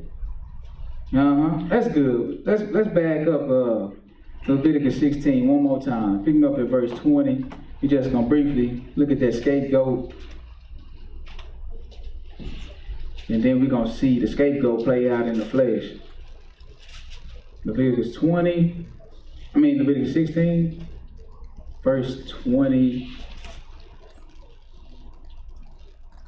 21. Go ahead. And Aaron shall lay both his hands upon the head of the live goat, and confess over him all the iniquities of the children of Israel, right, and all their transgressions, and all their sins, putting them upon the head of the goat, and shall send him away by the hand of a fit man into the wilderness. And the goat shall bear upon him all the iniquities unto a land not inhabited. Yes. And he shall let go the goat in the wilderness. So let's go to Isaiah 53 right quick. He got he transferred the sins of the people to the goat. Isaiah 53. Pick him up at verse 1. Go ahead. Who hath believed our report? And to whom is the arm of the Lord revealed? Not many. The arm of the Lord is Christ. But he has to be revealed. Because even when he came, they thought he was teaching something else. It was a hatred for Christ and what he was teaching. Even among the people in Jerusalem. Like they thought he was a false prophet or something, right? But that's why he's saying, who believe our report? It's written about you. He said, who is the arm of the Lord revealed to? Go ahead. For he shall grow up before him as a tender plant, and as a root out of a dry ground. He had no form nor comeliness, and when we shall see him, there is no beauty that we should desire him. Yeah, because when we see him, he's going to be bruised and beaten and battered and afflicted for your transgression. Because when you're going to see him, he hung up on high for everybody to see. He ain't talking about when you see him just walking through and to and fro through the midst of the people. No. On this day when you see him, this notable type day, when he making his sacrifice, that's the day he's talking about. Go ahead. 3. He is despised and rejected of men, a man of sorrows and acquainted with grief. Treated with hostility. He the scapegoat, but go ahead. And we hid, as it were, our faces from him. That's right. He was despised, and we esteemed him not. Surely he had bore our griefs. How everybody loved him. He rejected, hated, right? He said, surely he carried our griefs. So it's just like he transferred the sins of the people when they go, the Lord did it to the Christ. Right, go ahead. And carried our sorrows. And remember the goat they carried him away into the wilderness, let him go into the wilderness. He carried our sorrows. Yet we did esteem him stricken, smitten of God and afflicted. For what? But he was wounded for our transgressions. That's right, because atonement got to be made. He paid the price. Go ahead. He was bruised for our iniquities. He was bruised because of our iniquities. The chastisement of our peace was upon him. The chastisement of our peace was upon him. It came by way of him. The peace we have with God is through him. He the mediator. Go ahead. And with his stripes, we are healed. With his stripes. What else? All we like sheep have gone astray. Is that the truth? Mm-hmm. Go ahead. We have turned everyone to his own way. Everybody go to their own understanding. Right. Go ahead. And the Lord had laid on him the iniquity of us all. See, he was ordained for this. He was selected. He was chosen. He was anointed by God to carry out this mission. So that's why I know anybody just couldn't come up and do this. Right? So he was what? He was oppressed. And he was afflicted. Yes. Yet he opened not his mouth. He didn't even complain about it. Once he got his strength from that prayer, he went on and handled the business. Go ahead. He is brought as a lamb to the slaughter, and as a sheep before his shearers is dumb. So he opened not his mouth. He didn't complain. Go ahead. He was taken from prison and from judgment. And who shall declare his generation? For he was cut off out of the land of the living. The land not inhabited. Go ahead. For the transgression of my people was he stricken. That's how much the Lord loved his people. For the transgression of our people was he smitten. What verse you at? 9. Go ahead. And he made his grave with the wicked, and with the rich in his death. Because he had done no violence, neither was any deceit in his mouth. Yet it pleased the Lord to bruise him. Yes. He had put him to grief, when thou shalt make his soul an offering for sin. He was grieved when he made his soul an offering for sin, but through his stripes we healed. That's a perfect offering, right? Go ahead. He shall see his seed. He shall prolong his days, and the pleasure of the Lord shall prosper in his hands. See how he gonna do that if he don't live forever? Prolong his days, it's eternal life. Go ahead. He shall see of the travail of his soul, and shall be satisfied. By his knowledge shall make my righteous servant justify many, for he shall bear their iniquities. Therefore will I divide him a portion with the great, and he shall divide the spoil with the strong, because he had poured out his soul unto death, and he was numbered with the transgressors, and he bare the sin of many, and made intercession for the transgressors. That's high priest job. He did that. He in the role of the high priest and the scapegoat, and the goat that they killed for the sin. So let's look at this scapegoat thing one time. Let's go Luke the 23rd chapter. Luke 23. Remember, the scapegoat, a person who is blamed for the wrongdoings, the mistakes, or the faults of others. One that bears the blame of others, treated with hostility. The Lord just used the physical goat to do this under the first covenant.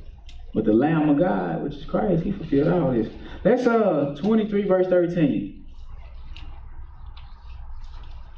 Luke 23, verse 13. Go ahead.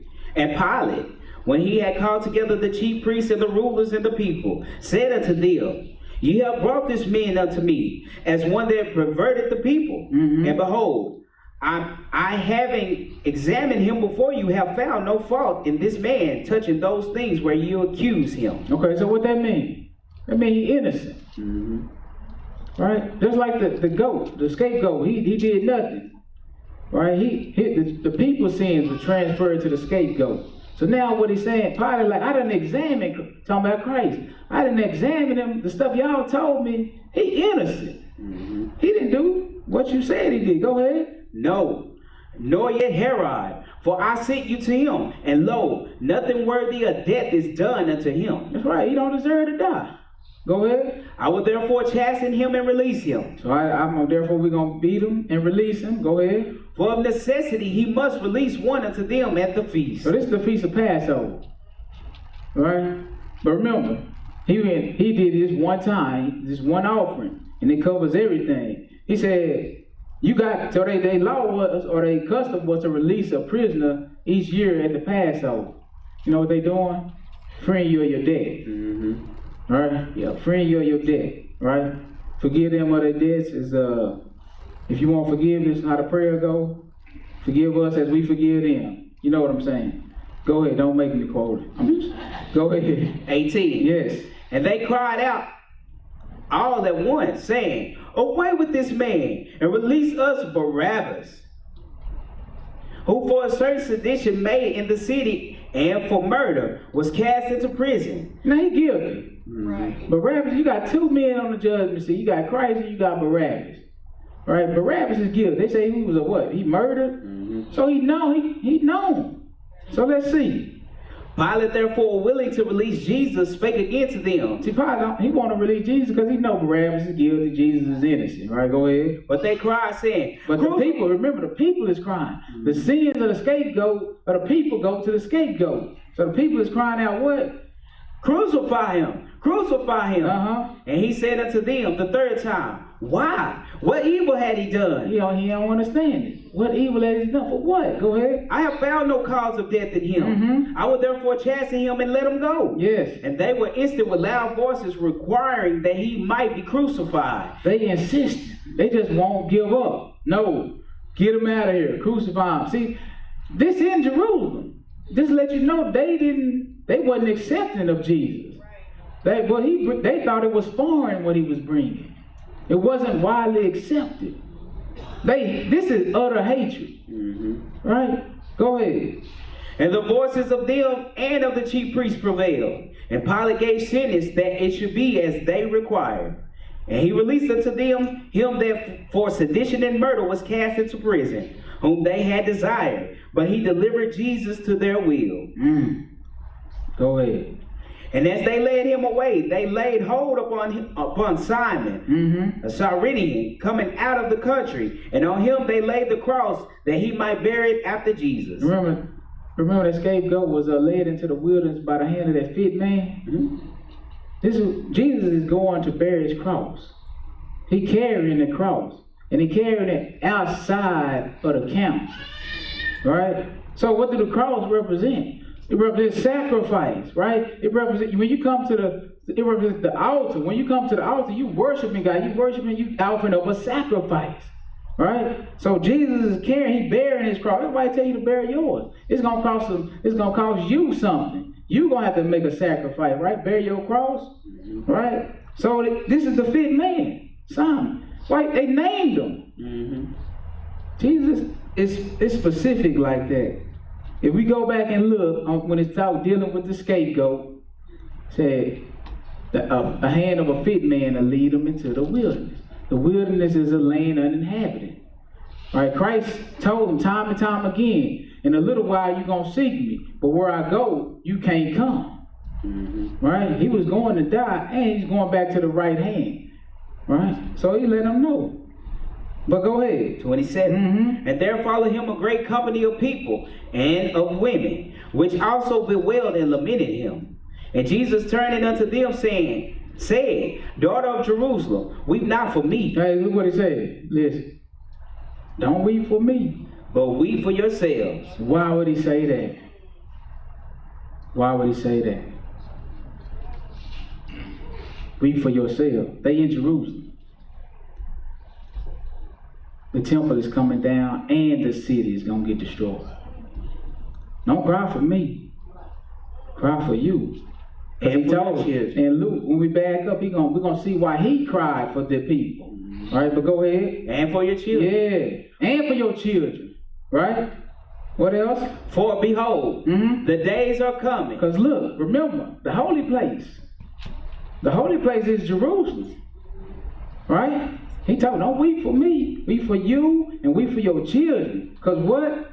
For behold, the days are coming. The days are coming, see? He talking from the time he is, right? The days are coming when what? In the which they shall say, blessed are the barren, and the wombs that never bare, and the paps which never gave suck.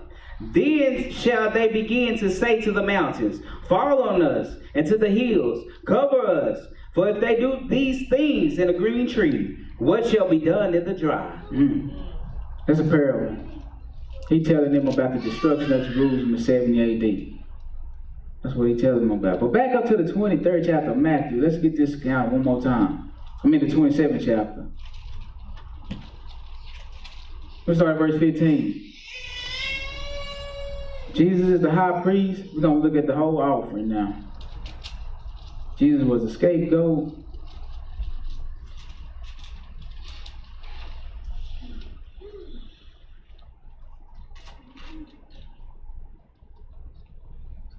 You ready? Hearken to the scripture. Now at that feast, the governor was wont to release unto the people a prisoner whom they would. And they had then a notable prisoner called Barabbas. So the people you choose. You make the choice. I release whoever you say. Go ahead. Therefore, when they were gathered together, Pilate said unto them. So this is going to show you why Isaiah was talking about he was despised and rejected of men. Right? Smitten and afflicted. Go ahead. Whom will ye that I release unto you? Barabbas or Jesus, which is called the Christ?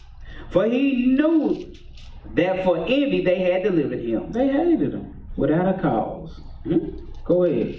When he was set down on the judgment seat, his wife sent unto him, saying, have thou nothing to do with that just man? For I suffered many things this day in a dream because of him. But the chief priests and elders persuaded the multitude that they should ask Barabbas and destroy Jesus. The governor answered and said unto them, they wanted to kill him. What happened? What of the twain will ye that I release unto you? They said, Barabbas. Pilate said unto them, what shall I do with this Jesus, which is called Christ?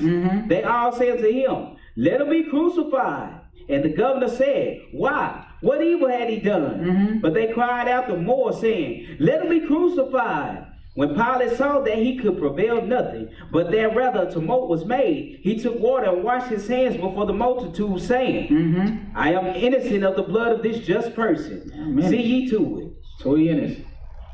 Just like the scapegoat.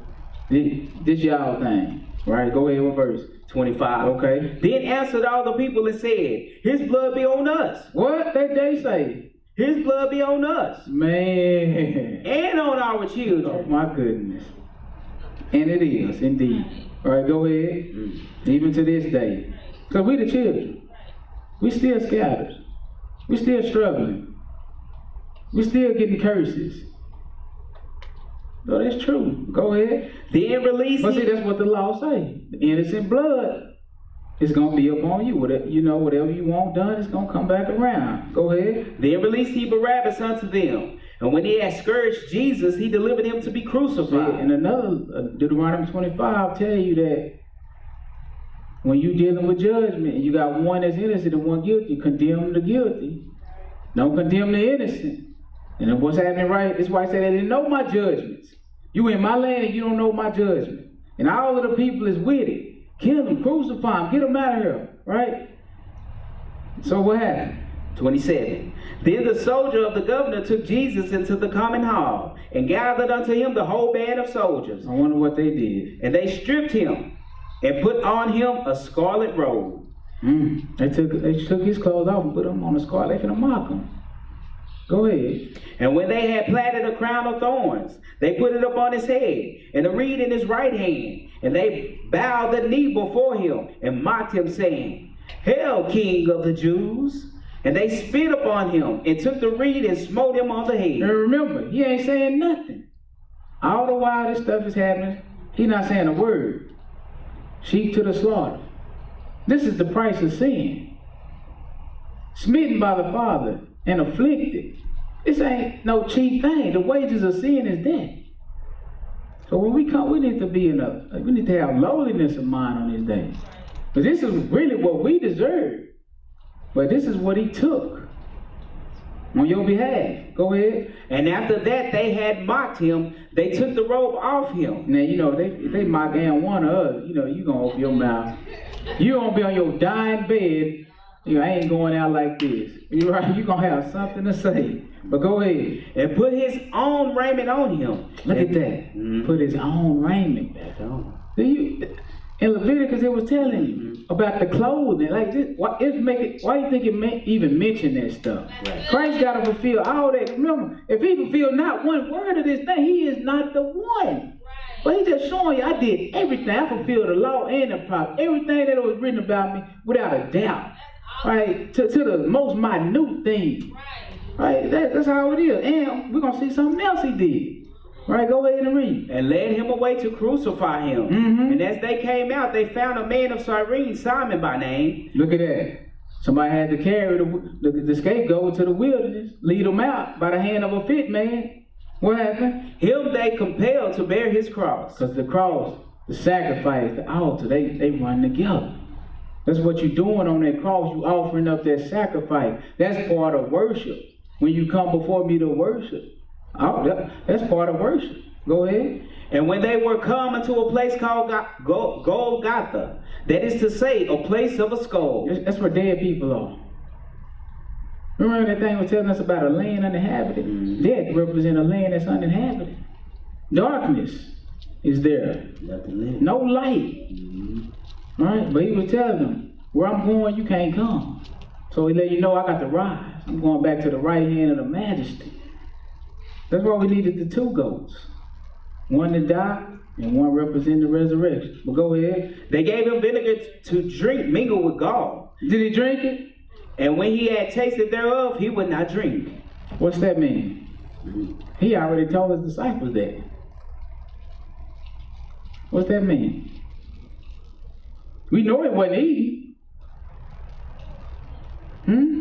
He wouldn't even eat the Passover. He was fasting. He was fasting. If he's not going to drink, he's already not eating, he's fasting. Got to fulfill it all. Go ahead. And they crucified him and parted his garments. Look at that.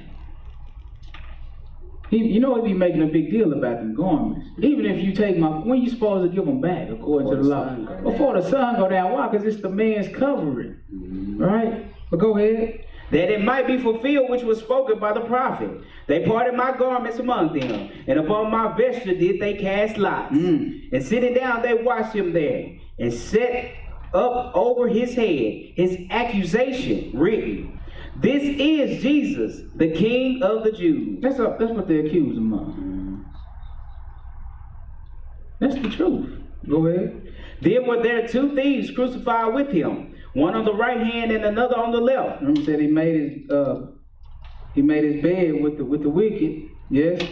And they that passed by reviled him, wagging their heads, and saying, "Thou that destroyest the temple, and buildest it in 3 days, save thyself. And if thou be the Son of God, come down from the cross." They landed on thick. Go ahead. Likewise also the chief priests mocking him with the scribes and elders, saying, "He saved others, himself he cannot save. If he be the King of Israel, let him now come down from the cross, and we will believe him." Imagine you going through some of this stuff.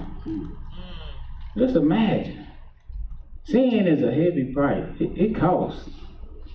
Right? To make an atonement for sin is costing this man a great deal. This is nothing but pain and anguish in the flesh. This is how it looks. Remember, it said it pleased the Father to do this to him. And then you just think of sin like it's just no big deal. It's a very big deal. Because the payment is death. Go ahead. What verse? 43. Okay. He trusted in God. Let him deliver him now. Well, at least that's a good testimony. All right, go ahead. If he will have him. For he said, "I am the Son of God." The thieves also which were crucified with him cast the same in his teeth. Now from the 6th hour there was darkness over all the land until the 9th hour.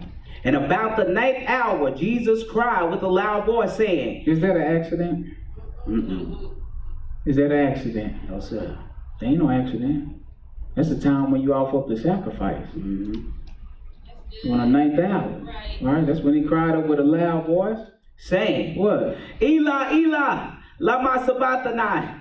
That is to say, my God, why hast thou forsaken me? He knew he wasn't forsaken. But once again, he had to fulfill every little detail. Even the things that seem minute to us. It's big. Because he already knows. All these different people in the world among the page of time will come through and gonna try to disprove the fact that he was the Christ. So I gotta prove every little thing. Right? But so that's the sacrifice he made. He gave it up. But he did it for you. He the scapegoat. He the high priest. He made an atonement for himself, his household, a holy place. Right? Because remember we were talking about the holy place? Go go forward a little bit to Luke 19. Because he told them, but don't cry for me. Cry for yourself. Cry for yourselves.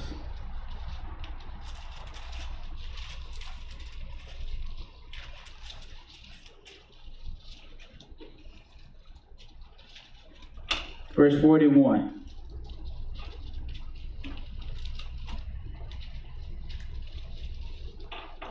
Go ahead.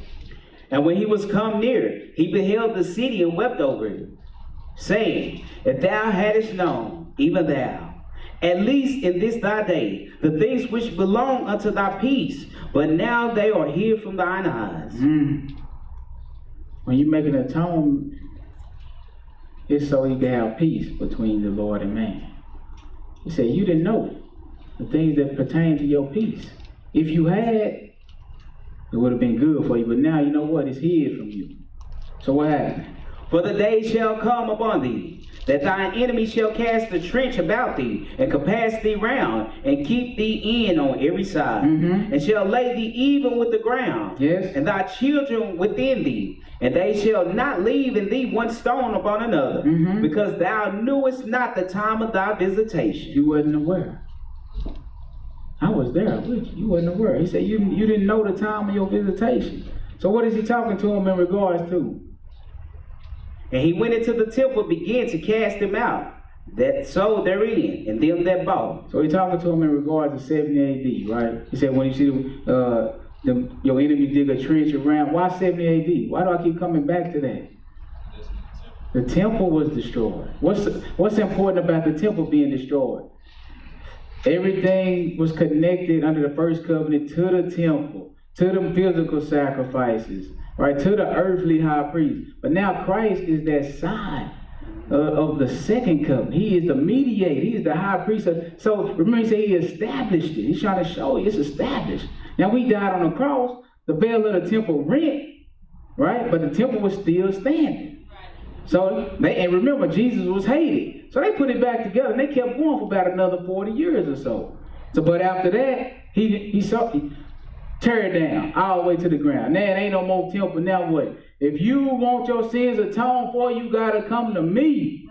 That's it. You can fast all you want. You can afflict your soul, but if you do not come to me, if you do not come through the door of the tabernacle of the congregation, if you don't come, you don't get to the Father. Your sins don't forgive it, and you know what? You gonna die in your sins. And it's over. It's a wrap. That's the importance of believing. Pick them up. Let me get I think it's John 8 chapter. Let's get that right quick, because he told them they was gonna die in their sins if they didn't believe. John 8 and 21. He the sign that we under the new covenant. This priesthood don't stop. John 8 verse 21. John 8 verse 21. Go ahead. Then said Jesus again unto them, I go my way, and ye shall seek me. Look, a land not inhabited. You cannot come. Right? I'm going my way. That's what the scapegoat. They sent him into the wilderness, right? With all of the sins on him, he buried them. What? Now he's telling them this in the flesh. I'm going my way. You gonna look for me, but you ain't gonna be able to find me. Go ahead. And shall die in your sin. What? And shall die in your sin. Because you don't believe. Go ahead. Whither I go, ye cannot come. A land uninhabited. He going back to sit at the right hand because he got to play his role as what? the high priest. So he going back to the right hand of the majesty on high. And like he told him in the 3rd chapter, ain't no man ever ascended to heaven. You can't come there. The land uninhabited. Right? That's the scapegoat. Go ahead. Then said the Jews, will he kill himself? They tripped you. What is you talking about? We can walk. Go ahead. Because he said, whither I go, ye cannot come. Mm-hmm. And he said unto them, You have to break it down to him. Go ahead. Ye are from beneath. You from beneath? I am from above. Yes, sir. I'm from heaven. Ye are of this world. Mm-hmm. I am not of this world. I'm not of this world. I said therefore unto you, that ye shall die in your sins. For if ye believe not that I am he, ye shall die in your sins. Man, that's big. And if you don't believe, okay, you don't have a physical temple to go to get atonement, to make an atonement for yourself. So what you gonna do? You gonna die. You gotta come through the door. This is wonderful. I don't know. Maybe I'm tripping. But anyway, let's back up, right? So he died for the sins or the debts of the people, right? The prayer. That's what like the prayer said. Forgive us of our debts as we forgive our debtors, right? So he released the people's debts. All right. So let's back up. Leviticus 25. If you read Leviticus 16 and 17, it'll let you know you gotta come or bring your offering to the door of the tabernacle. Leviticus 25, right? What do this got to do with atonement? Yes, sir. Let's see if we can make some sense out of verse 1. Hearken to the scripture. And the Lord spake unto Moses in Mount Sinai, saying, Speak unto the children of Israel, and say unto them, When ye come into the land which I give you, then shall the land keep a Sabbath unto the Lord. All right, so these my instructions. This is minute to me and you. When you come into my land, the land got to keep a Sabbath. Well, like when? When is that? Go ahead. 6 years thou shalt sow thy field, and 6 years thou shalt prune thy vineyard. So 6 years you going to sow and reap, right? Go ahead. And gather in the fruit thereof. You're going to gather in the fruit for 6 straight years. You good. But in the 7th year shall be a Sabbath of rest unto the land. Now you think they, once they got in the land for a while, you think they did this? They got greedy. 6, 7 years. Go this one more year, the Lord ain't there. But anyway, go ahead. A Sabbath for the Lord. A Sabbath for who? For the Lord. So what? Thou shalt neither sow thy field. This is every 7th year. Don't sow your field. Neither prune thy vineyard. That which groweth of its own accord of thy harvest, thou shalt not reap. That's spiritual too. He's showing them a spiritual example through a physical law. He said, that which grow of your harvest, what? Of its own accord, thou shalt not reap. Don't gather them. If he's a grape gatherer, and somebody doing whatever it is they want to do, he ain't obeying the law, he's not going to gather you. You doing it, you your own will. You presumptuous and self-will. You grow of your own accord. So you need to learn this lesson dealing with these grapes. The ones that kind of doing their own, don't get those. Right? Go ahead. Neither gather the grapes of thy vineyard undressed. Undressed is what? That means you naked. Don't gather them ones that's naked. Undressed. You ain't clothed with the righteousness of the saints. Right? You naked. You don't have on the right attire. Go ahead. For it is a year of rest unto the land. It's the land needed. You done overworked it. Go ahead. And the Sabbath of the land shall be meat for you, for thee and for thy servant. See, this don't seem like much right now, but we'll see. Every time they was in captivity, the Lord said, I kick you out. And every time when you was in captivity, the land was able to enjoy her rest. She was able to enjoy her Sabbath because they wasn't enjoying it when you were. So it's big, but go ahead. And for thy maid, and for thy hired servant, and for the stranger that sojourneth with thee, and for the cattle, and for the beasts that are in thy land. Yes, sir. Shall all the increase thereof be meat. What else? And thou shalt number 7 Sabbaths of years unto thee, 7 times 7 years. And the space of the 7th Sabbath of years shall be unto thee 49 years. That's right, it's 7 times 7 years. 7 Sabbaths a year. All right, 49. And then what happened? Then shalt thou cause the trumpet of Jubilee to sound on the 10th day of the 7th month. Hold on for a minute. 10th day of the 7th month? That's atonement. What is we blowing a Jubilee trumpet for? Jubilee is the release of debts. That's the release. See, when he died on the cross, he released your debt, your sin, your trespass, your transgression. He made an atonement. So that's why he be so mad at us when people trespass against us and we don't forgive it. Let it go. Release it, right? But he wanted this to be a common, situation for the people so they can realize this. 7 years on the 49th year, he said, blow the trumpet of what? Jubilee. Yes, sir. Don't blow it when you want to. Right. You understand? Don't blow it, because I know you. Soon as January 1st come, right, you ain't even using the calendar I gave you, because you Roman now. You say we had no king but Caesar. But you, soon as you blow it on the day I told you, on the 10th day of the 7th month, go ahead. In the day of atonement, shall you make the trumpet sound throughout your land. To do what? And ye shall hallow the 50th year, and proclaim liberty throughout all the land unto all the inhabitants thereof. Proclaim freedom. You proclaiming freedom to all the inhabitants of the land. What else?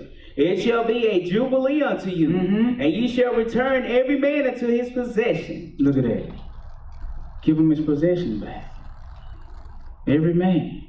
You had it for long enough. Releasing debt. Releasing debt and sin is synonymous. Alright. Transgression. So he said you release it on the 50th year, 7th day of the 10th month. Go ahead. And ye shall return every man unto his family. Keep going. This is big for us too. It's a real Jubilee finna get ready to come. I don't know if it's getting ready, but it's closer than it was. Right? When it's people. On this day, on the real Jubilee, everybody gotta go back. It's good news for us. We in captivity. We gotta go back. This is a mandate. Right? It ain't no you can stay over here if you want to. It said every man gotta go back to his possession. Right? What happened? And ye shall return every man unto his family. The atonement been made for the holy place. The atonement been made for the people. The atonement being made for the sanctuary. Everybody's going back. Go ahead. A jubilee shall that 50th year be unto you. Ye shall not sow neither reap that which groweth of itself in it, nor gather the grapes in it of thy vineyard undressed. Now you know who ain't gonna make it back. So the people that is presumptuous and self-will. See, under this new covenant, you gotta get the Spirit. Because the problem with the first one was the people. You didn't get the Spirit.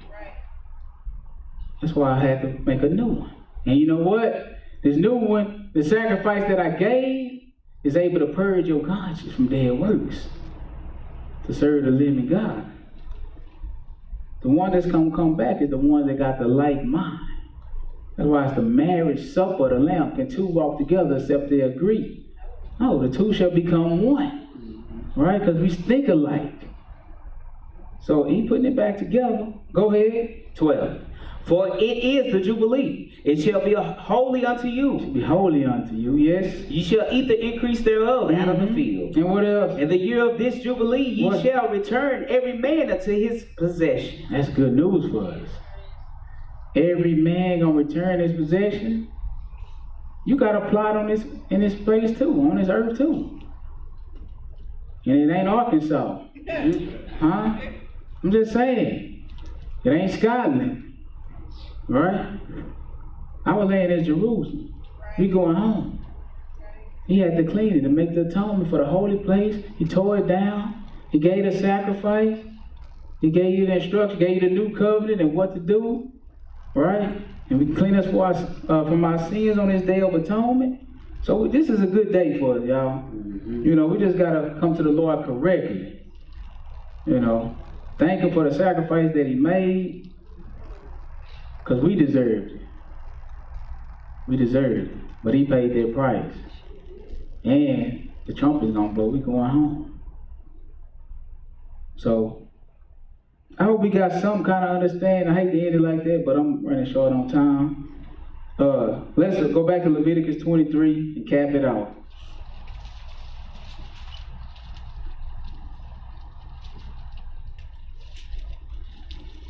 When he freed you from your sins on that cross, he was releasing your debt. That's the tie-in to the Jubilee. Year of release, right? You go to Jeremiah 34. He make a big deal out of it. Because some Hebrews did it at first, and then they reneged. They changed their mind. You know what he said?